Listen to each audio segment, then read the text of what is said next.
Hello friends good morning welcome back to my channel. आशा करছি সবাই অনেক অনেক ভালো আছেন। আমি আগমনী আমি অনেক ভালো আছি। আর দিনটা শুরু করলাম ব্যালকনির গোলাপগুলো দিয়ে। আর এখানে মাছটা বার করলাম ফ্রিজ থেকে, বরফটা ছাড়তে দেব, জলের মধ্যে দিয়ে দেব। এখন বাজে হচ্ছে সকাল 9টা। ওরা কিন্তু চলে গেছে, সকালের টিফিনটা আর আপনাদের সঙ্গে শেয়ার করিনি, কারণ ওই টাইমটা খুব তোড়ঝোড় থাকে সকালবেলাটা। তো এখন হচ্ছে এই মাছগুলো বরফ ছাড়তে দিয়ে দিচ্ছি। এটা হচ্ছে রুই মাছ, যেটা আগের দিন নিয়ে এসেছিলাম, কিছুটা খাওয়া হয়েছিল, কিছুটা আছে। তো মাছটা বরফ ছাড়তে এখন জল দিয়ে রেখে দিলাম। তারপরে এইটা রেখে পরে এখন যতগুলো বাকি টুকটাক কাজ সেগুলো সেরে নেব। ঘর ঝাড় দেওয়া, ঘর মোছা, তারপর জামা কাপড় যেখানকার সেখানে রাখা গুছিয়ে। তো এটা হচ্ছে যে ভোলা আগের দিন আয়রন করে দিয়ে গেছিলো, ওই জামা কাপড়গুলো রাখলাম গুছিয়ে। নায়কবাবু তো ওগুলো নিজের জায়গায় রেখে নিয়েছে আলমারিতে, এগুলো আমি আমার আলমারিতে রেখে নিলাম। আর আলমারিগুলো যতই গুছিয়ে রাখি অগোছালো হয়ে যায়, আরেকবার আলমারিটা ভালো করে গোছাতে হবে। Good morning friends, good morning আবার বললাম। তো সকাল সকাল মানে ওরা যাওয়ার পর আমার যে কাজ, বাসন টাসন ধোয়া, ওখানে মাছটা ভিজিয়ে রেখেছি, এখানে কড়াইটা আর তাওয়াটা এখনও আমার ধোয়া হয়নি, কারণ ওই সাইডে একটু কাজ ছিল।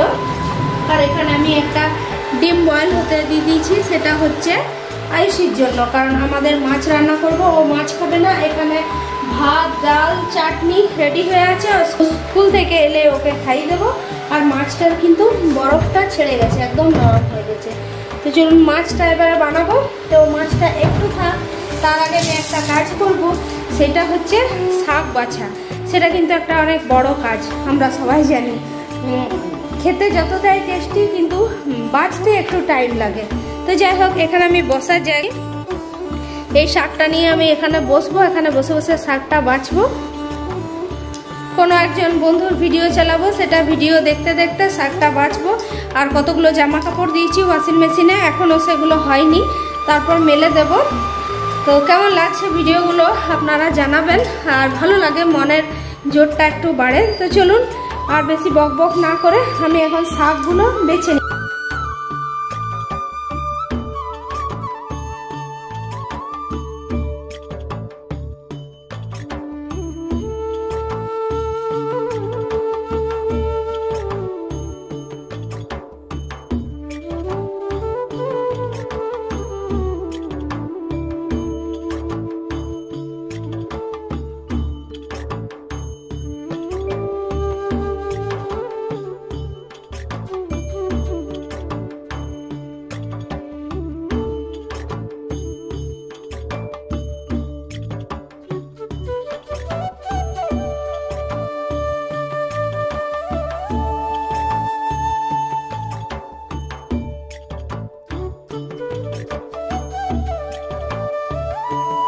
তো এটা হচ্ছে বোথা শাক, যেটা শীতকালে কিন্তু পাওয়া যায়। আর এই শাকটা খেতে আমার খুব ভালো লাগে, যেভাবেই করা হয়। আর এই শাকটা যেটা রান্না করব সেটা হচ্ছে শাক তন্দুর।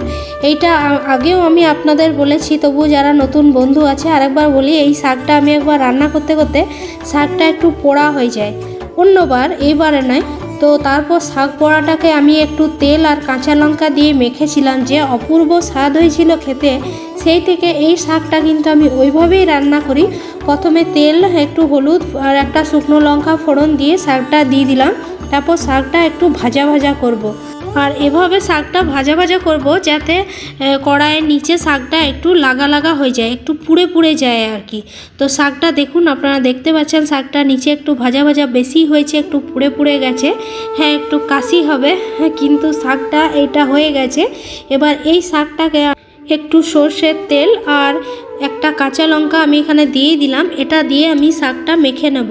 তো এখানে নায়কবাবু একদমই ঝাল খায় না, আর আমি হচ্ছি খুব বেশি ঝাল খাই, ওই জন্য দুভাগে ভাগ করে নিলাম। আর আয়ুষির ওই বিনা ঝালের, ওখান থেকে আয়ুষিকে একটু দিয়ে দেবো। আর এখানে দিচ্ছি সর্ষের তেল একটু মতো, আর লঙ্কাগুলো দিয়েছিলাম, একটু ভাজা ভাজা হয়েছে। এভাবে শাকটা মাখিয়ে নিলাম। আর শুকনো ভাতের সঙ্গে এই শাকটা আপনারা একবার বানিয়ে খেয়ে দেখবেন, অপূর্ব টেস্ট লাগে খেতে, খুব সুন্দর লাগে, আমার তো খুব ভালো লাগে। তো শাকের এই রেসিপিটা আপনারা একবার বানিয়ে খাবেন।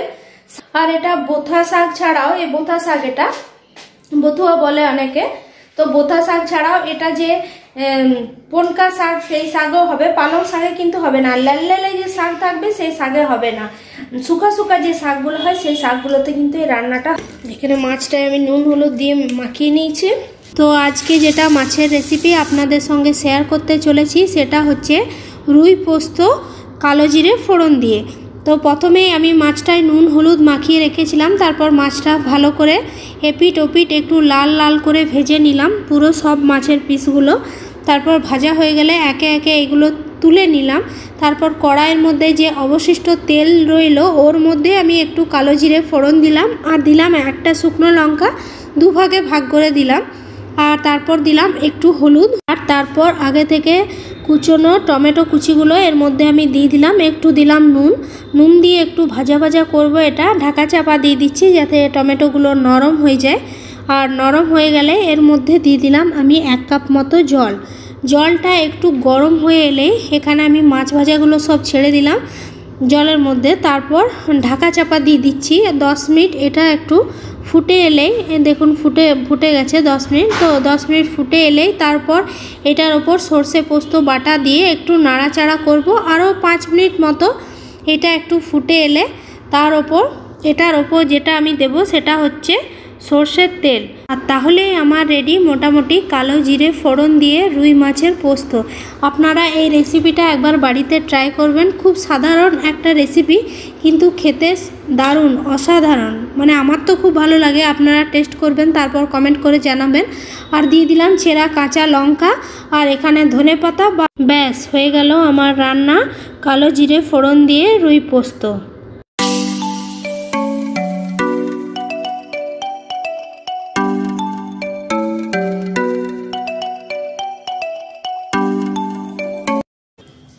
তো টোটাল মেনুটা আপনাদের সঙ্গে একবার শেয়ার করে নিই। এখানে রয়েছে ভাতটা কারেন্ট চলে গেছে বলে গরম কম আছে। এখানে শাক তন্দুর, এখানে স্যালাড কেটে নেওয়া হয়েছে, এখানে রয়েছে ধনেপাতার চাটনি, এখানে রয়েছে ডাল, আর এটাই রয়েছে মাছ।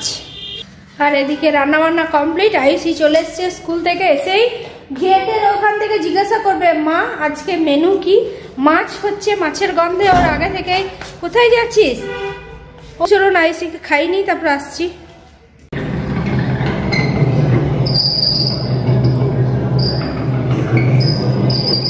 তো এখানে খাবার নিয়ে বসে গেছি, একা খাচ্ছি কারণ আয়ুষিকে ওই ঘরে খেতে দিয়ে দিয়েছি, ও নিজের হাতেই খাচ্ছে। আর অনেক সকালে ব্রেকফাস্ট করেছি তো ওপরের ফ্ল্যাটের কাজ হচ্ছে, কিছু কথা বলতে পারছি না আপনাদের সঙ্গে। তো চলুন আজ শাক মেখে ভাত, এই শাকটা আমার খুব প্রিয়। তারপর এইভাবে রান্না।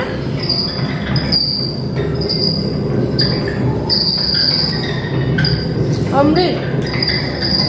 আর আমার মাছটা কিছু লাগবে না জানেন তো, নিয়েছি তবু 2 পিস।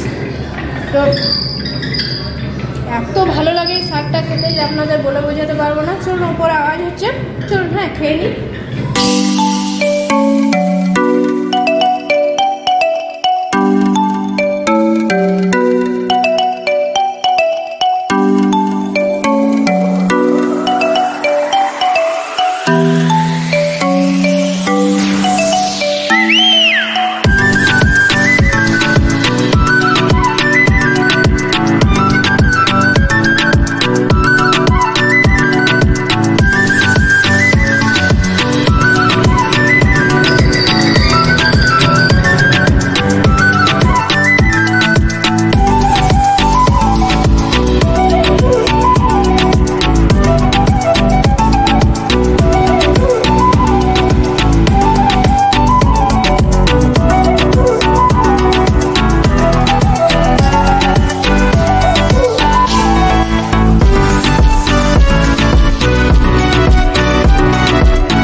Good evening.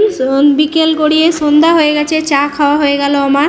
গোপলু সোনাকে সন্ধে দেওয়া হয়ে গেছে, তারপর দুধ খাইয়ে ঘুম পাড়িয়ে দিলাম। আর এখানে আয়ুষি শুয়েছিল, আয়ুষিকে ওঠালাম, বললাম এবার পড়তে বস। তো কত ঝামেলা করতে হচ্ছে আপনারা দেখুন। ব্ল্যাঙ্কেটটা গোছাবো, যে গুছিয়ে রাখবো, ওকে বললাম একটু ধরে দে, তো ও ধরে দিল, একটু গুছিয়ে দিল। তারপর মানে 10 মিনিট ধরে ও প্রতিদিন এইগুলো করে, তারপর ওকে পড়তে বসানো হয়। আর ওই সাইডে আয়ুষির বাবা কারোর সাথে ফোনে কথা বলছে আর ঘুরে বেড়াচ্ছে। আর এখানে আয়ুষিকে আমি পড়তে বসালাম। তো চলুন, আমার ভিডিওটি এই অবধি, আর বেশি বড় করব না। সবাই সুস্থ থাকবেন, ভালো থাকবেন, ব্যস্ত থাকবেন, ভালো থাকবেন। দেখা হচ্ছে পরের একটা সুন্দর ভালো ভিডিওতে। আর যাওয়ার আগে ভিডিওটা একটা লাইক অবশ্যই করবেন, শেয়ার করে পাশে থাকবেন, আর পারলে চ্যানেলটা সাবস্ক্রাইব করে নেবেন। টাটা।